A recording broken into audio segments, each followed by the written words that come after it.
한 주간 잘 보내셨습니까? 네. 예, 너무 좋은 시간 또 여러분 만나서 기쁩니다.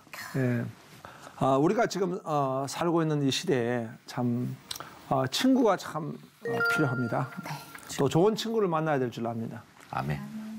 그런데 친구가 없어가지고 외로워하는 사람들, 그 사람들이 보니까 다른 어떤 것들을 구하고 친구 대신에 어떤 문화를 구하고 하는 그런 것들이 있습니다. 아마 여러분 기억하겠지만은 미국에 한때 히피 문화, 네. 그게 굉장히 유행할 때가 있었습니다.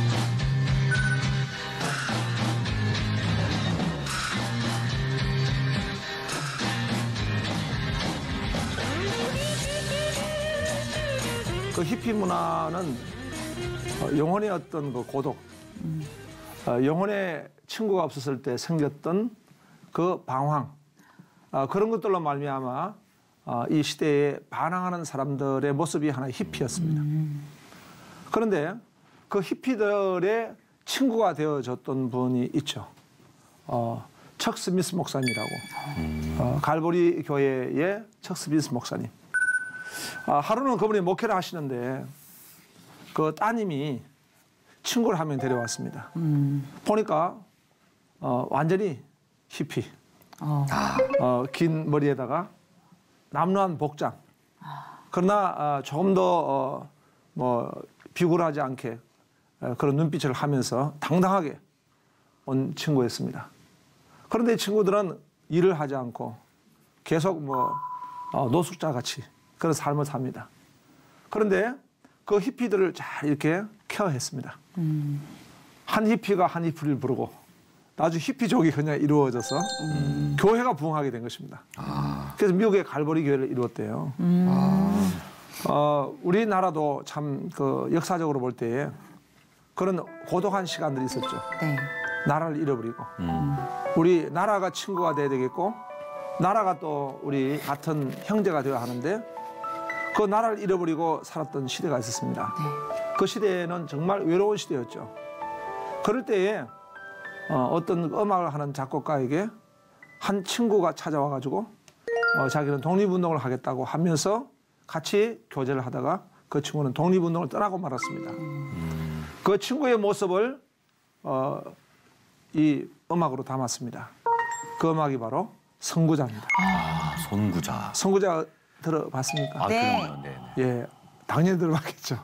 예, 선구자. 얼마나 참 우리 많이 불렀습니까? 정말 하나님 사랑 가운데 선구자가 있습니다. 그 사람이 바로 세례 요한. 우리 비어 스파크 한번 크게 외쳐볼까요? 네. 비어 스파크. 비어 스파크. 선구자가 됩시다. 선구자가 됩시다. 예, 바로 세례 요한입니다.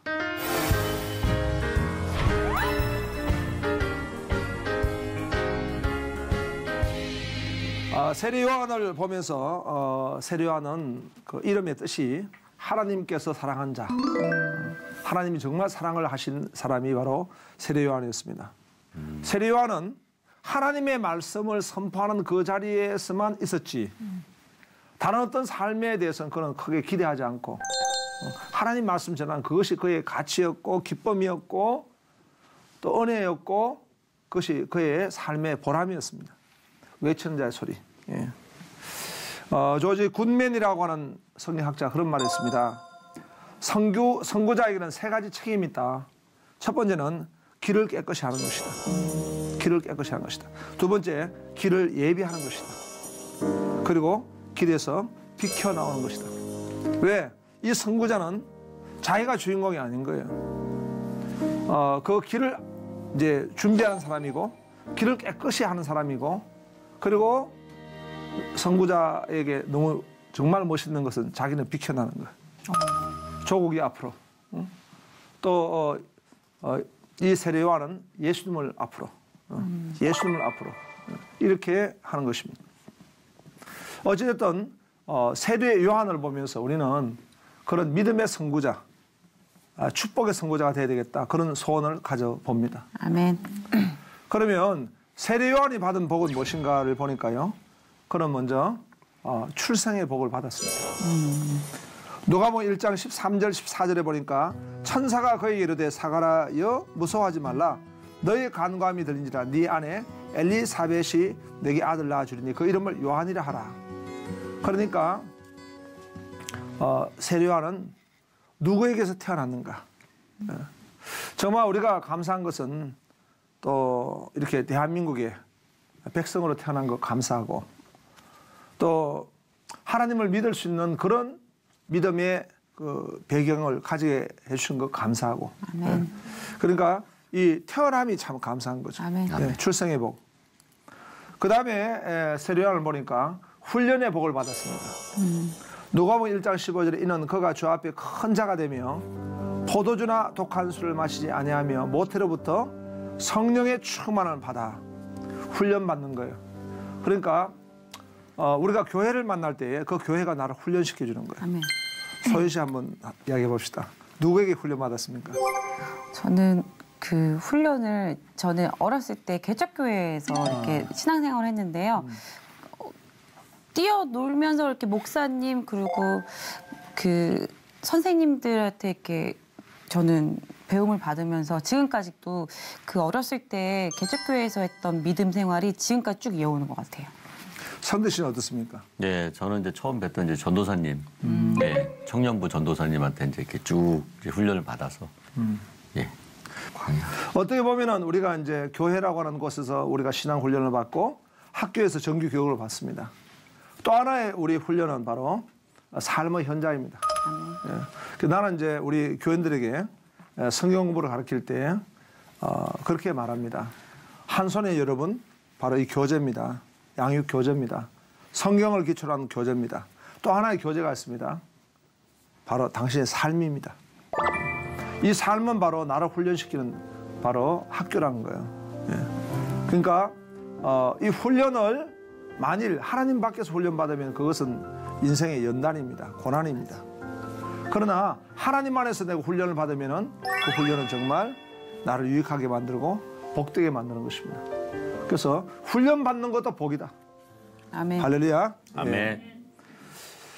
그 다음에 이제 세례요한을 보면서 사명의 복이 있습니다. 누가복음 1장 16절에 보니까 이스라엘 자손을 주 곧 그들의 하나님께로 많이 돌아오게 하겠습니다. 하나님이 이제 세례요한을 예언하실 때 이 아들을 통해 가지고 많은 사람들이 하나님 앞에 돌아올 것이다라는 것입니다. 그러니까 우리가 사람을 보더라도 축복의 통로가 될 것이냐 아니면 저주의 통로가 될 것이냐 그 한 사람 때문에 수많은 사람들이 피해를 보고 고통을 보고 어려움을 겪는 사람이 있습니다. 그러나 그 한 사람 때문에 정말 많은 사람들이 하나님 앞에 돌아오고 또 그들 때문에 같이 축복의 자리에 있다 하면은 그것은 정말 축복의 통로인 것입니다. 그래서 이 세례요한은 바로 그런 사명의 복을 받았다는 거예요. 무엇보다도 세례요한은 바로 선구자의 복입니다. 누가복음 3장 4절에 보니까 선지자 이사야의 책에 쓴 바 광야에서 외친 자의 소리가 있어 이르되 너희는 주의 길을 준비하라 그의 오실 길을 곧게 하라 라고 했습니다. 우리가 이사야를 같이 나눌 때 같이 공부했지만은 이사야 40장에 보니까 등장하고 있는 한 인물 그 사람이 바로 외치는 자의 소리 세례요한이었습니다. 예언된 말씀이 그렇다는 거죠. 그러니까 이사야가 66장인데 39장 마치고 40장 넘어갈 때 마치 성경 39권 구약이 끝나고 신약이 시작될 때에 40장 또 39권이 끝나고 새롭게 복음서가 시작될 때 처음에 등장한 인물이 바로 세례요한입니다. 그래서 이 선구자가 먼저 이렇게 등장함으로 인해 가지고 예수님이 예비하신 길을 오시게 된다라는 거죠. 그래서 우리 어떻게 보면 인생이 뭐가 정말 인생의 축복이고 가치일 것인가? 예수님과 우리가 어떤 지금 연결을 하고 있느냐 이거죠. 예. 예수님과 나와의 어떤 관계가 있는가? 내 삶에 나의 존재에 있어 가지고 또 내 어떤 삶의 그 가치에 있어 가지고 나는 예수님과 어떤 관계가 있는가? 그 관계가 더 깊을수록 더 관계가 더 명료할수록 그 사람의 삶은 복된 삶이다 그렇게 아멘. 보여집니다. 그래서 이 세례요한은 바로 예수님을 예비한 사람이다. 그럼 오늘 우리는 누가 되겠습니까? 우리는 바로 예수님의 증인이다. 비록 세례요한은 비포 예수님 전의 사람이었고 예수님과 함께 또 있었지만은 그러나 오늘 우리는 예수님 이후 애프터 예수님 이후지만은 역시 우리도 마찬가지로 예수님과 함께 가는 것이고 예수님을 전하기 위해서 살고 있는 것입니다. 아멘. 그래서 우리가 오늘 우리의 삶을 한번 세례요한과 같이 한번 비교해 본다면은 그런 이제 내가 주님을 따라 가지고 어떤 그 선구자 어떤 정인으로 살 것인가를 우리가 돌아보게 되는 것입니다. 자, 세례요한과 한번 스파크 한번 같이 또 살펴보기 원합니다. 과연 세례요한과 하나님의 말씀은 어떤 관계가 있는가? 먼저 세례요한에게는 말씀이 임하였습니다. 누가복음 3장에 보니까 안나스와 가야바가 대상으로 있을 때에 하나님의 말씀이 빈들에서 사가랴의 아들 요한에게 임한지라. 당시에 안나스, 가야바 하면 전부 다 대제사장으로서 이스라엘의 권력자입니다.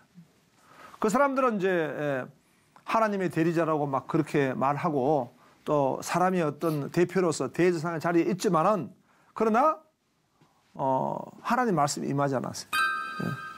말씀이 임한다, 임하지 않는다. 이것이 인생에서 얼마나 중요한지 모릅니다. 네. 한번 우리 처음 있으면 한번 나눠보실까요? 소연 씨는 어떻습니까? 말씀이 임할 때 어떤 느낌을 받았습니까?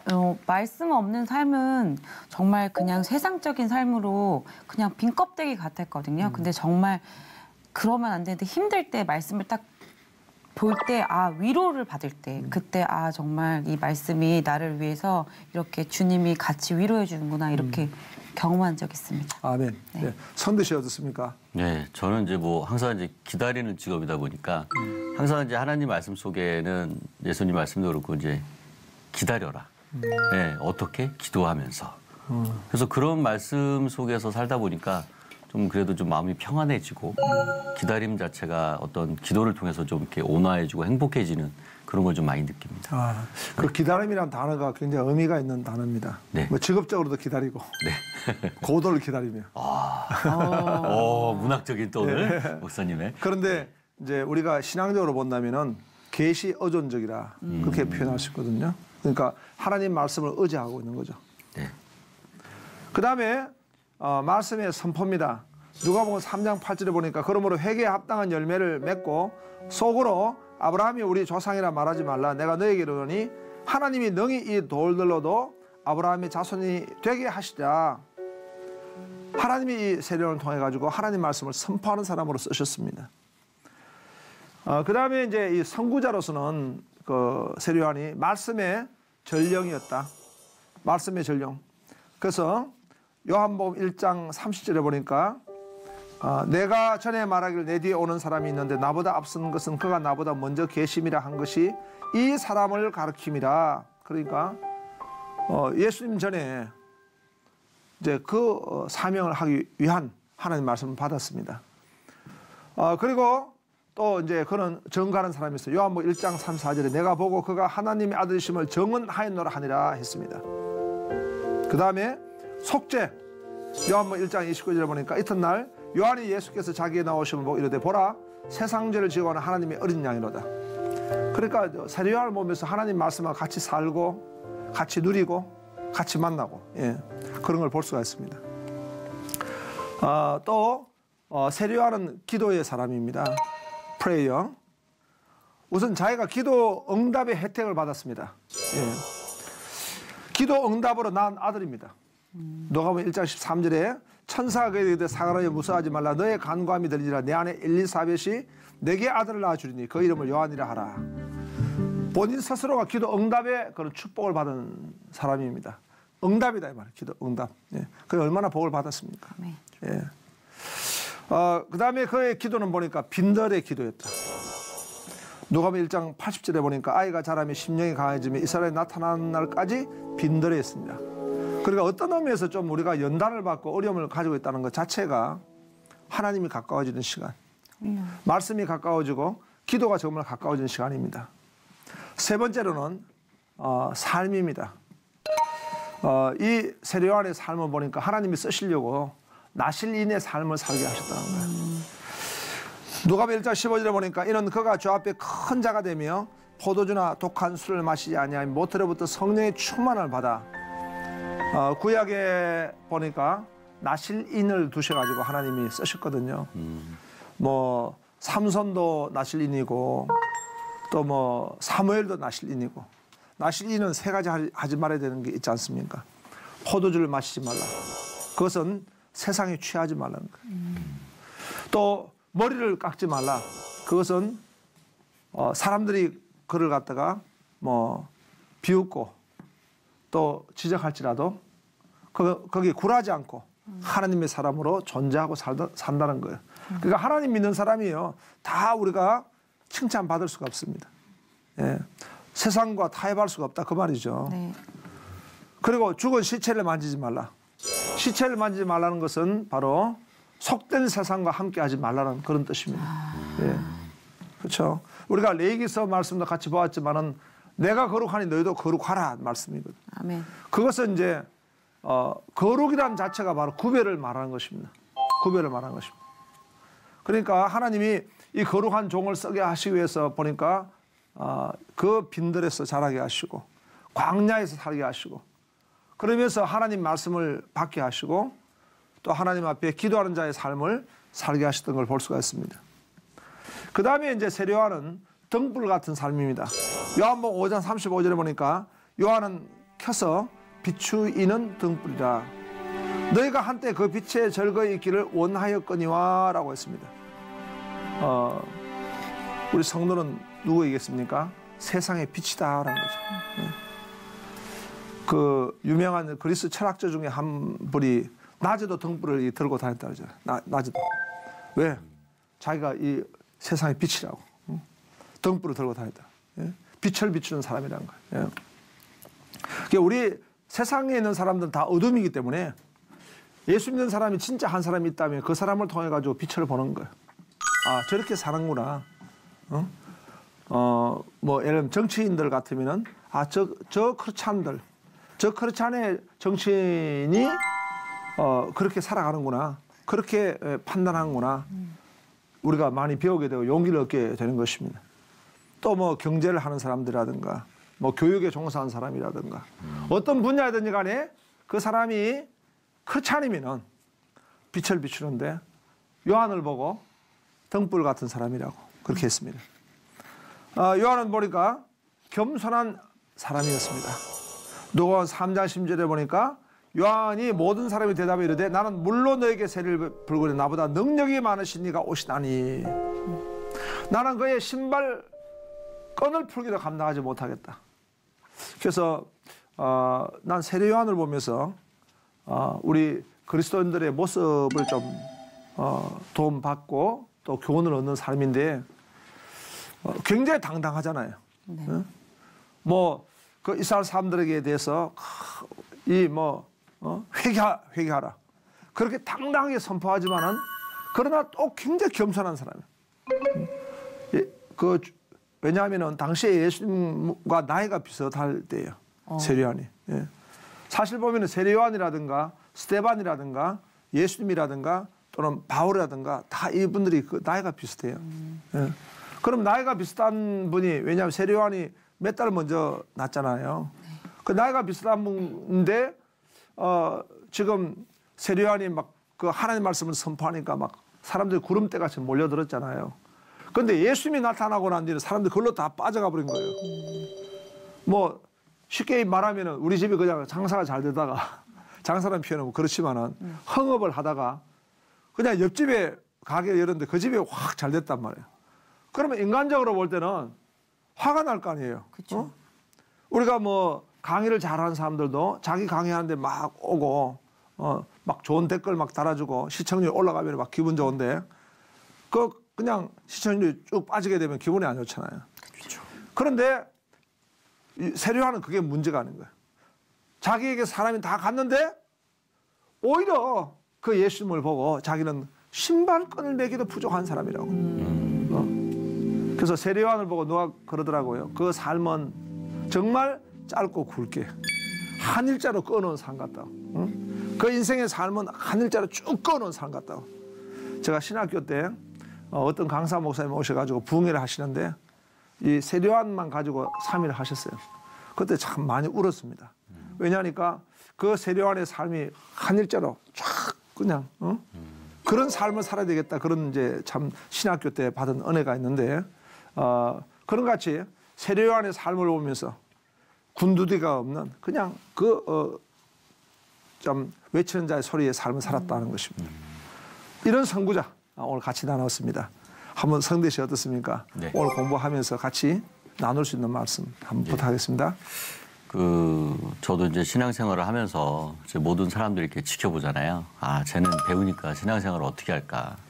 그래서 뭐 어떤 사람들은 이제 막 이렇게 막 뽐내기도 하고 자기의 신앙을 또는 그걸 통해서 뭔가를 더 얻으려고 하는 막 그런 마음들을 많이 이제 지켜봅니다. 그걸 통해서 오늘 이제 세례 요한의 어떤 그런 마음을 통해서 그러니까 겸손하게 자기가 선구자지만 겸손하게 그리고 하나님을 항상 생각하고 자기를 낮추고 그러는 과정을 통해서 진짜 나도 좀 향기가 나는 하나님의 향기가 나는 그런 배우가 되겠다 이런 생각을 했습니다. 예. 네. 서은 씨 한번 말씀해 주십시오. 저는 이 세례 요한 말씀을 들으면서 깊은 반성과 회개 시간이었던 것 같아요.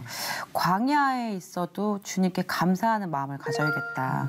왜냐하면 세상의 삶을 살면서 광야에 있다고 생각하면 왜 믿음 생활하면서 좋은 것만 하고 싶어하지 광야 생활은 하고 싶어하지 않잖아요. 근데 그곳에서도 감사함을 가지면 정말 힘든 일이 다 가고 좋은 일이 있을 때 더 행복하게 주님을 더 만나고 맞이할 수 있지 않을까. 그리고 또 특히나 축복의 통로가 되기 위해서 더 많이 겸손하고 기도하고 기대하고 정말 주님을 하루하루 소망하면서 많은 사람들을 정말 이끌어가는 그런 사람이 돼야 되겠다는 좀 겸손한 마음과 또 반성하는 마음을 갖게 됐습니다. 오늘 우리가 이제 이 세례 요한을 보면서 정말 선구자는 좀 외로울 수가 있잖아요. 네. 예. 그렇지만은 그 선구자가 있음으로 인해서 우리 대한민국이 이렇게 여명의 빛을 비추었던 같이 세례 요한이라는 선구자가 있으므로 이제 예수님이 나타나셔가지고 복음을 선포하시고 진리를 선포하셨던 그 모습을 보면서 우리도 내 인생에서 어떤 삶의 영역이든지 간에 주님의 빛을 비추는 선구자가 되어야 되겠다. 그런 소원을 가져봅니다. 오늘 이 시간 감사드리고 또 다음 시간에 뵙겠습니다. 감사합니다.